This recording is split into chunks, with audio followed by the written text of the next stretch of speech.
हो गया फ्री का माल। आप सिर्फ अगर एनसीईआरटी भी करके गए हो तो ये यहां से एक और एक यानी कि टोटल 3 क्वेश्चन आप इसको फ्री में लूट के जा सकते हो, यानी कि 4 into 3 12 मार्क्स आपके बैग में है जस्ट फॉर फ्री।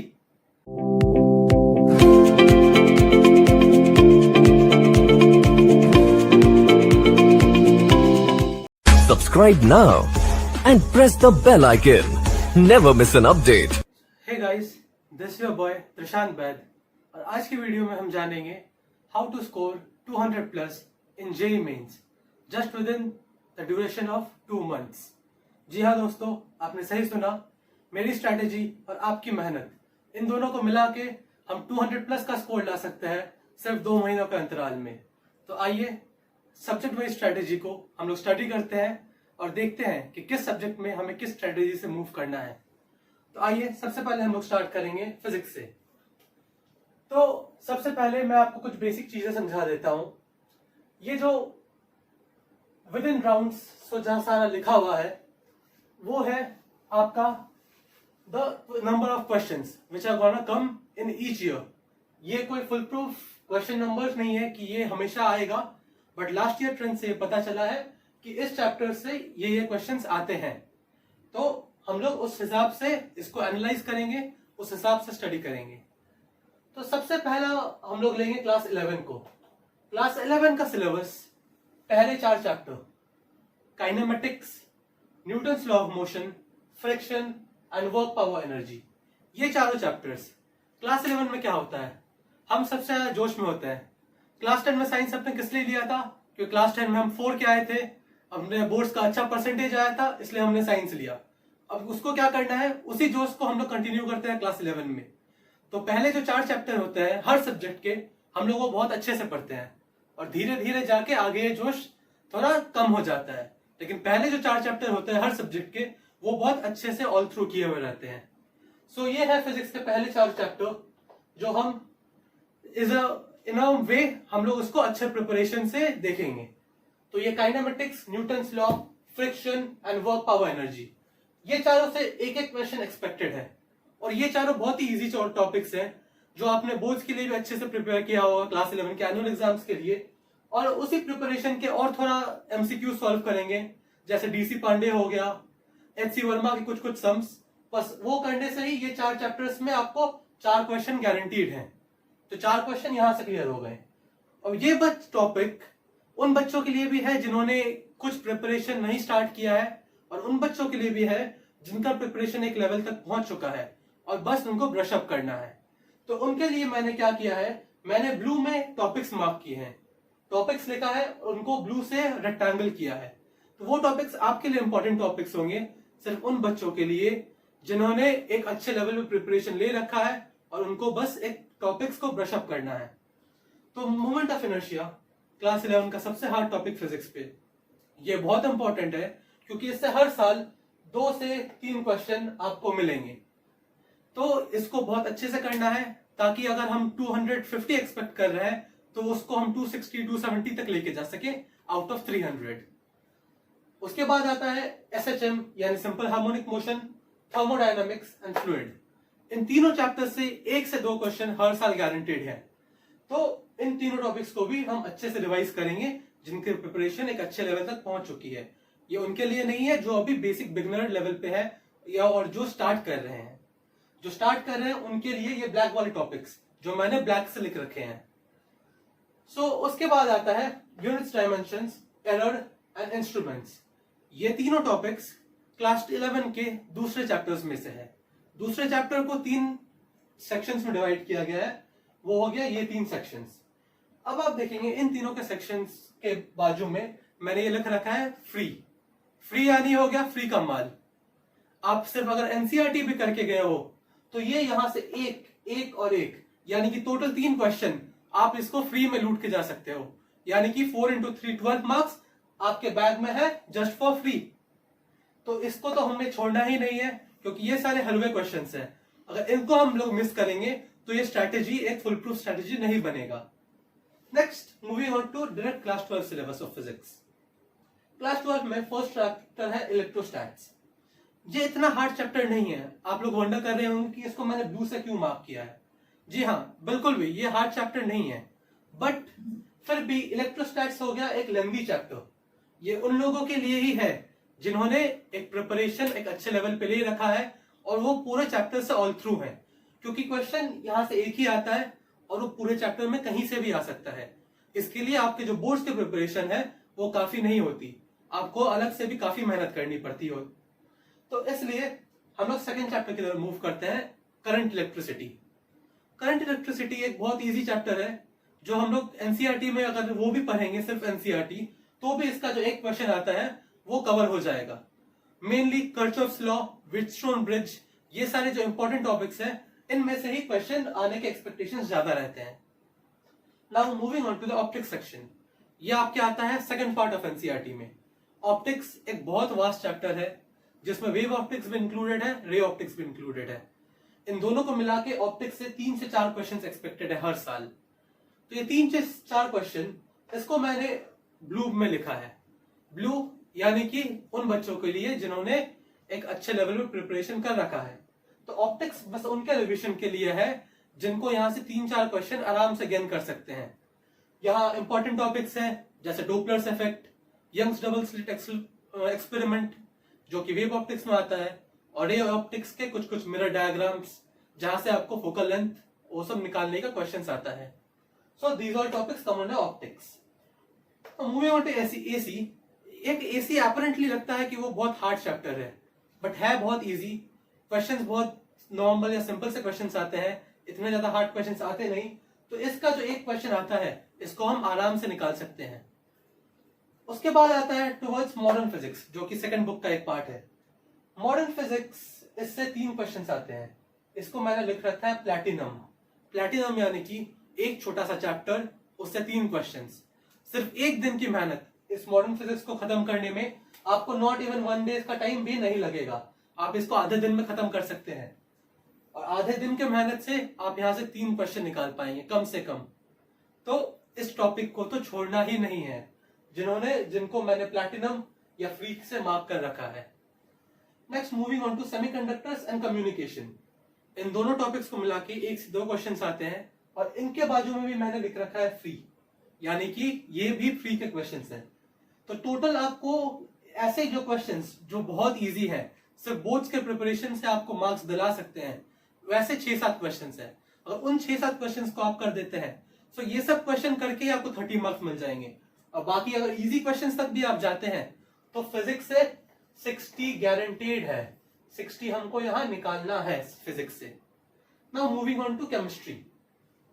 केमिस्ट्री में हम लोग किस जगह स्टार्ट करते हैं, क्लास 11 से स्टार्ट करेंगे। पहला टॉपिक आ गया मोल कंसेप्ट, हमारे क्लास 11 का पहला चैप्टर।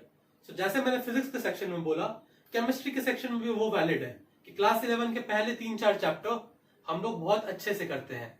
तो ये मोल कॉन्सेप्ट ऑलमोस्ट हर बच्चे का बहुत अच्छे से किया हुआ होगा, क्योंकि ये हर स्कूल में ये बहुत लेंदी पढ़ाया जाता है और 1 महीने का टाइम एटलीस्ट लिया जाता है इस मोल कॉन्सेप्ट को पढ़ाने में। सो इससे 2-3 क्वेश्चंस आते हैं और ये बहुत इंपॉर्टेंट टॉपिक है। सिर्फ इसी एक सिंगल टॉपिक को रिविजन करने से आप 2-3 क्वेश्चन इसमें से कवर कर पाएंगे। Now moving on to the second chapters and third chapters which is periodic table and atomic structure. So ये दोनों बहुत ही इजी टॉपिक्स हैं। Atomic structure just related to some formulas, 2 or 3 formulas will do atomic structure for you. Periodic table कुछ trends याद करना, आपने class 10 में भी जो ट्रेंड्स पढ़े हैं उन्हीं ट्रेंड्स का बस एक एक्सप्लेनेटरी वे है क्लास 11 का पीरियोडिक ट्रेंड्स। सो ये दोनों बहुत इजीली कवर हो सकता है। Now coming to quantitative analysis. Quantitative analysis एक न्यू टॉपिक है जो आपके एनसीईआरटी में नहीं है, बट ये टॉपिक एक्चुअली है क्या? क्वांटिटेटिव एनालिसिस यानी वॉल्यूमेट्रिक एनालिसिस, जहां आपको मोल के कैलकुलेशंस दिए जाते हैं। उस टॉपिक से एक क्वेश्चन पक्का है और ये तीनों को हम बोलेंगे फ्री के क्वेश्चंस, बिकॉज इन तीनों के जो क्वेश्चंस होते हैं या तो सिंपल क्वेश्चंस होते हैं या एक जस्ट फॉर्मूला बेस्ड कैलकुलेशंस होते हैं। तो इनमें आपको कोई अपना दिमाग का एप्लीकेशन नहीं लगाना है, जस्ट फॉर्मूला लगाइए, आंसर निकालिए, that's simple. Now moving on to this 3 topics, chemical equilibrium, ionic equilibrium, thermodynamics. ये तीनों टॉपिक्स मैंने ब्लू से मार्क कर रखे हैं, यानी उन बच्चों के लिए जिनका प्रिपरेशन एक अच्छे लेवल पे है। तो वो लोग केमिकल इक्विलिब्रियम और आयनिक इक्विलिब्रियम इनको अच्छे से रिवाइज करें, क्योंकि इन दोनों एक इक्विलिब्रियम चैप्टर से ही दो टॉपिक्स या दो क्वेश्चंस कंपलसरी हैं, आने ही हैं। सो आप दो क्वेश्चंस पक्का ये मिस नहीं करना चाहेंगे, इसलिए अच्छे से इसको रिवाइज करें। एंड इवन थर्मोडायनामिक्स, इसको मैंने ब्लू से लिखा है, लेकिन मैंने इसको ब्लैक से आपने देखा रेक्टेंगल किया है। तो इसका मतलब क्या हुआ? थर्मोडायनामिक्स कुछ बच्चों के लिए बहुत इजी है, जिनको फिजिक्स का thermodynamics almost with in brain है। बट उन बच्चों के लिए जो नया पढ़ रहे हैं और फिजिक्स का थर्मोडायनामिक्स भी उन्होंने नहीं पढ़ा है, तो उन बच्चों के लिए बहुत एक हार्ड सेक्शन है। बट थर्मोडायनामिक्स फॉर दो students who have done at least some of the things in thermodynamics, ये उनके लिए बहुत इजी बन जाता है। सो ये तीनों टॉपिक से आपको मिलेंगे 3 क्वेश्चंस। नाउ हम क्लास 12 में आते हैं। Class 12 chemistry. Coming to class 12 chemistry, ये साइंस स्टूडेंट्स के लिए सबसे इजी पार्ट होता है। आप अगर कंपेयर करेंगे फिजिक्स, केमिस्ट्री, मैथ से, तो हम लोग केमिस्ट्री को सबसे इंपॉर्टेंट या सबसे इजी सेक्शन के हिसाब से गिनते हैं। सो क्लास 12 का पहला 5 चैप्टर यानी कि solid state, solution, electrochemistry, kinetics, surface, इसको हम नॉर्मली फर्स्ट 5 बोलते हैं। हम क्या बोलते हैं कि अगर फर्स्ट 5 हो गया केमिस्ट्री का, यानी केमिस्ट्री एग्जाम क्लियर है। सिर्फ फर्स्ट 5 से आपको 5 चैप्टर से 5 क्वेश्चंस मिलेंगे, यानी कि ट्रेंड है ईच चैप्टर 1 क्वेश्चन का। Solid state, solutions, electrochemistry, kinetics, ये चारों आपका फॉर्मूला बेस्ड क्वेश्चंस आएंगे। बस फॉर्मूला अप्लाई कीजिए, आंसर निकालिए, दैट्स सिंपल। बस सरफेस केमिस्ट्री थोड़ा वास्ट चैप्टर है, लेकिन इसके लिए भी ज्यादा मेहनत करने की जरूरत नहीं है। सरफेस केमिस्ट्री कमिंग टू बस थ्योरी पार्ट है। इसमें आप अगर एनसीईआरटी भी अच्छे से कवर करेंगे तो ये सरफेस केमिस्ट्री अच्छे से आप क्लियर कर सकते हैं, और इसका एक क्वेश्चन भी आंसरेबल है। तो यहां से हम लोग 5 क्वेश्चन निकाल सकते हैं। Now coming to inorganic section. लोग बोलते हैं इनऑर्गेनिक उनका बहुत वीक है, किसी को इनऑर्गेनिक समझ में नहीं आता है। तो इनऑर्गेनिक बहुत ही एक इजी टॉपिक है, एस ब्लॉक और टी ब्लॉक। इसमें क्वेश्चंस कैसे आते हैं हमने वो भी डिफाइन कर रखे हैं कि आपको इन दोनों टॉपिक से क्या क्या क्वेश्चन मिलेंगे। पहला क्वेश्चन हो गया एसिडिक स्ट्रक्चर, दूसरा बेसिक स्ट्रक्चर, तीसरा सेल्फ स्ट्रक्चर। एसिडिक स्ट्रक्चर यानी आपको 3-4 एसिड दिए जाएंगे और उनके आपको जस्ट एसिडिटी डिफाइन करना है इन अ डिक्रीजिंग ऑर्डर और increasing order according to the question. Same is with basic structure, जिसका आपको बेसिसिटी डिफाइन करना है अकॉर्डिंग टू इंक्रीजिंग ऑर्डर और decreasing order. And third one structure, सिर्फ आपको एक मॉलिक्यूल दे दिया जाएगा या एक स्ट्रक्चर दे दिया जाएगा, उसमें पूछेंगे कि ये मॉलिक्यूल किस स्ट्रक्चर का है और ये स्ट्रक्चर किस मॉलिक्यूल का है, या तो ये सब क्वेश्चंस, ये तीनों में से बहुत इंपॉर्टेंट है और इससे 2 से 3 क्वेश्चन आने की फुल प्रोबेबिलिटी है according to previous year trends. Now coming to D block coordination, ये सब भी एक बच्चों के लिए बहुत इजी टॉपिक्स बन जाता है, बिकॉज उनके लिए बोर्ड्स के लिए अच्छा प्रिपरेशन रहता है related to chemistry. So D block coordination in a way inter related है। सो हम इसको एज अ सिंगल टॉपिक गिनते हैं बिकॉज दोनों D and F block element से रिलेटेड है। सो इससे भी 1 से 2 क्वेश्चन बहुत इंपॉर्टेंट है, और ये उन बच्चों के लिए भी है ये inorganic part, S block, P block, DF block coordination, ये 4 चैप्टर उन बच्चों के लिए भी है जिन्होंने एक अच्छी प्रिपरेशन कर रखी है, but still they need to revise to brush up things because inorganic is all about your concepts. So moving on to the last 4 free parts. Last 4 free parts are biomolecules, polymers, everyday life, practical chemistry. इनके अगर आपने NCERT books भी पढ़े हैं, अगर उतना सा भी प्रिपरेशन है, तो इनके 4 क्वेश्चन आप आराम से 4 के आ सकते हैं, इसमें कोई डाउट नहीं है। सो केमिस्ट्री में according to whole of this thing हमारा टारगेट है 80 स्कोर करना। मैंने टारगेट लिया है 100 स्कोर करने का। अगर आप 100 के प्रिपरेशन में जाएंगे तो एटलीस्ट 80 तो आपको स्कोर करना ही है केमिस्ट्री में। अब third section moving on to maths. अब आपने यह नोटिस किया होगा मैंने इसको क्लास 11 एंड 12 के सेक्शन में डिवाइड नहीं किया है, इसको मैंने डिवाइड किया है according two things like algebra का अलग सेक्शन, कैलकुलस का अलग section and so on. So first 3 things, sequence and series जो कि क्लास 11 का पार्ट है, डिटरमिनेंट्स एंड मैट्रिसेस जो कि हम क्लास 12 के बोर्ड्स में भी पढ़ते हैं, और क्लास 12 के बोर्ड्स में अपेरेंटली हमको ये सबसे इजी टॉपिक लगता है जो कि है determinants and matrices. Now the thing is कि सीक्वेंस एंड सीरीज सिर्फ इसी चैप्टर से 2 क्वेश्चन आने की प्रोबेबिलिटी है। ये क्वेश्चन आने बहुत अनसर्टेन है, बट एटलीस्ट 1 से 2 क्वेश्चन आप एक्सपेक्ट कर सकते हैं। डिटर्मिनेंट्स और मैट्रिसेस दोनों से एक एक क्वेश्चन आते हैं। कभी ऐसा भी हुआ है कि सिर्फ डिटर्मिनेंट्स 2 क्वेश्चन है, तो ये दोनों टॉपिक से मिला के आप 2 क्वेश्चन एक्सपेक्ट कर सकते हैं, डिटर्मिनेंट्स एंड मैट्रिसेस। एंड बहुत इजी टॉपिक है, एक सिंगल टाइम रिविजन में आप ये सारे क्वेश्चंस कवर कर सकते हैं। Now second parts, sets and relations, mathematical reasoning, statistics. अब इन तीनों के पास भी देखेंगे मैंने ये लिख के रखा है फ्री, यानी कि समझ जाना है आपको ये है क्या, यस फ्री के क्वेश्चंस। यहां बस आपको नॉर्मल एनसीईआरटी की मेहनत और कुछ एमसीक्यू सॉल्व, चाहे वो आपके इंस्टीट्यूट के हो चाहे वो किसी बुक के हो, एक normal set of 30 to 40 MCQs अगर आप सॉल्व करेंगे इनके लिए, तो ये एक यानी कि 3 क्वेश्चन आप आराम से जेईई मेंस में करके आ सकते हैं। Now these 2 topics coming to complex number and binomial, इनको मैंने ब्लू में मार्क किया है। तो ये वो बच्चे करेंगे जिनका एक प्रिपरेशन अच्छे लेवल पे है। तो कॉम्प्लेक्स नंबर में जनरली इंपॉर्टेंट टॉपिक क्या आ जाता है, आर्गन प्लेन। आर्गन प्लेन से मैक्सिमम ऑफ द क्वेश्चंस उससे रिलेटेड होते हैं या डायरेक्ट फ्रॉम दैट टॉपिक होते हैं। तो आर्गन प्लेन को हमें याद नहीं छोड़ना है। एंड बाइनोमियल्स में इवन सारे फॉर्मूलाज का रिविजन करना है। इतने सारे फॉर्मूलाज हैं, there is a probability that you will forget the formulas. So इसका रिविजन करेंगे ताकि हम above 250 स्कोर इसमें गारंटी कर पाए उन बच्चों के लिए जिन्होंने एक अच्छा प्रिपरेशन लिया है। Now coming to PNC and probability, है तो बहुत इजी टॉपिक, लेकिन इसको करने में आपको सिर्फ कंसेप्ट एप्लीकेशन की जरूरत है। एक बार कंसेप्ट आपके दिमाग में, PNC and probability is done. Even practice to that is 10 to 20 questions of different types. PNC में आपको टाइप क्वेश्चंस मिलेंगे, जस्ट एक टाइप के 2-2 क्वेश्चंस कर लीजिए, वो आपके लिए एनफ है। बट आपको सारे टाइप्स कवर करने हैं, कोई टाइप भी छोड़ना नहीं है, क्योंकि यहाँ हम 200 प्लस की बात कर रहे हैं। तो एक टॉपिक अगर मिस हुआ और अगर वहां से क्वेश्चन आया तो ये आपके 200 प्लस के लिए ठीक नहीं होगा। नाउ पीएनसी एंड प्रोबेबिलिटी वो बच्चे भी रिवाइज करेंगे जिनका प्रिपरेशन अच्छा है, because PNC and probability is all about concepts. Now coming to next parts of calculus, integrals which include both definite and indefinite, AOD is application of derivatives, and third is differential equations. तीनों बहुत easy topic है of calculus। आपने class 12 में तीनों को किया होगा तो आपको एक अच्छा फुल प्रूफ आइडिया होगा कि कैसे सम्स यहाँ से आ सकते हैं। AOD से मैक्सिममली या तो इंक्रीजिंग डिक्रीजिंग के सम्स आते हैं या मैक्सिमम मिनिमा के सम्स आएंगे। इंटीग्रल्स में एक डेफिनेट इंटीग्रल, एक इंडेफिनेट इंटीग्रल। इंटीग्रल सॉल्व करना है, आपको सोल्यूशन देना है, that's the direct question. Third one differential equation. Differential equation में आपको पार्शियल डेरिवेटिव्स भी कुछ कुछ पार्ट्स में आते हैं, बट जनरली एक नॉर्मल ऑर्डर डिफरेंशियल इक्वेशन रहता है।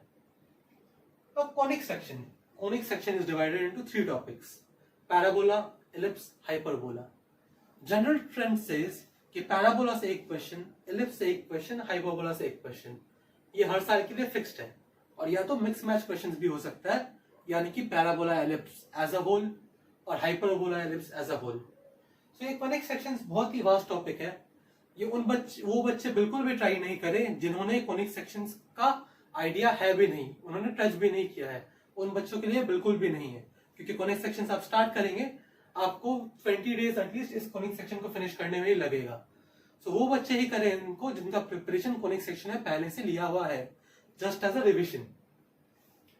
Now function, limits and derivatives, continuity, differentiability, differentiation and AOI. AOI is application of integrals. ये 5 टॉपिक से 4 से 5 क्वेश्चन गारंटीड है। मीडियम टॉपिक्स हैं ये सारे, ना ही इजी है ना ही बहुत हार्ड है। क्वेश्चन आप पे डिपेंड करता है कि आपका कैसा प्रिपरेशन है। फंक्शन एक बहुत इजी टॉपिक है जहां आपको ज्यादा कुछ प्रैक्टिस की जरूरत नहीं है, बस आपको टाइप क्वेश्चंस आइडेंटिफाई करने हैं। अब coming to limits and derivatives, limits हम कई बार देखते हैं कि बहुत एक टिपिकल कॉम्प्लेक्स सम्स आते हैं जो कि जेईई मेंस में बैठ के उस प्रेशर सिचुएशन में हम लोग हैंडल नहीं कर सकते। तो हम लोग रिवाइज तो जरूर करेंगे, अगर वहां हुआ निकला तो सही, अगर नहीं निकला तो भी सही, लेकिन वहां लिमिट्स के लिए एक टाइम वेस्ट नहीं करना है, क्योंकि लिमिट्स एक बहुत टाइम टेकिंग सम है, उसको आपको सॉल्व करने में टाइम लगेगा। अगर आपसे फर्स्ट अटेम्प्ट में सॉल्व नहीं हो रहा है, move on to next question, and अगर लास्ट में टाइम बचा, कम बैक टू इट। तो लिमिट्स को भी मैंने मार्क किया है with in blue box, because limits एक बहुत, जैसे कि मैंने कहा, एक बहुत टाइम कंज्यूमिंग है, but with practice you can avoid the time consuming thing. Same as with continuity that even I have marked in blue box. Now coming to differentiation and AOI. Differentiation के topics में question या तो कभी आते हैं या नहीं आते हैं, इसलिए यहाँ मैंने 0 से 1 लिख के रखा है. किसी साल आते हैं, किसी साल नहीं आते हैं. अगर आपका लक अच्छा हुआ तो आपको डिफरेंशिएशन क्वेश्चन मिलेंगे. और डिफरेंशिएशन के क्वेश्चन मैक्सिमम चेन रूल और डबल चेन रूल, इन दोनों के बाहर क्वेश्चन नहीं जाएगा. And fifth one finally is AOI. इसमें एक ही सिंपल क्वेश्चन है, finding the area, and 90% times you would get that question. So maths से हमारा टारगेट क्या रहेगा? 60 out. So 60 here in maths, 60 here in physics and 80 in chemistry will get to your 200 score. So 200 score हम अगर expect तो करते हैं, लेकिन बाय चांस अगर एक दो क्वेश्चन सॉल्व नहीं भी हो पाए तो at least you would get a 180 plus score guaranteed from this strategy. So इस स्ट्रेटेजी को फॉलो करेंगे और क्या करेंगे, जेईई मेंस को 4 के आएंगे.